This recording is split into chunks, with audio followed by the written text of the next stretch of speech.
Hello বন্ধুরা, তোমরা কীরকম আছো? আশা করি ভালো আছো। আমি বলেছি পশুদি টুম্পা চ্যানেলে আপনাদের সবার স্বাগত। তো অনেক দিন ধরে ভিডিও দেওয়া হয় না, কারণ আমার শরীরটা অনেকই খারাপ। আর এখন এসেছি মাসির বাড়িতে, মাসির বাড়িতে এসেছি অনেক দিন হয়ে গেছে। তো এখন আমাকে নিতে এসছে, আজকে আমার সেন্টারে সুই আছে, দ্বিতীয় সুই। তো সেজন্য আমি রেডি হচ্ছি। আর এদিকে বোন আমাকে বেনিয়ানিটা করে দিয়েছিলো, আর পরে আর কোনো ভিডিও করা হয়নি। তারপর হচ্ছে বাড়িতে এসে ব্যাগপত্র রেখে আবার চলে যাচ্ছি সুই নিতে হবে সেই উদ্দেশ্যে। দেখো দাদা গাড়ি ঘুরিয়ে দিকে আমরা এখন যাচ্ছি। আর রাস্তায় প্রচুর হাওয়াও ছিল আর প্রচুর রৌদ্রও ছিল।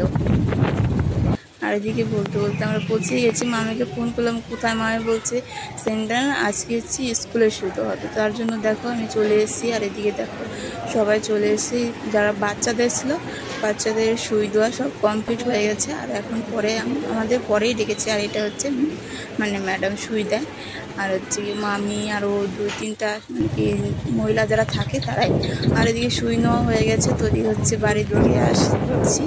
আর তোমাকে দাদাভাইকে বলেছিলাম যে সুই যখন দেবে তখন ভিডিওটা নিতে, তখন আর নেয়নি। আর এদিকে দেখো রাস্তার পাশে ঘোড়া দেখলাম সুন্দর, এখানে বিয়ের প্রথমে এসে আমি এখানে ঘোড়া দেখলাম, ভালো লাগলো দেখে। আর ভিডিওটা আর বেশি বড় করব না, যদি ভালো লাগে লাইক শেয়ার কমেন্ট করে জানিও কীরকম হয়েছে।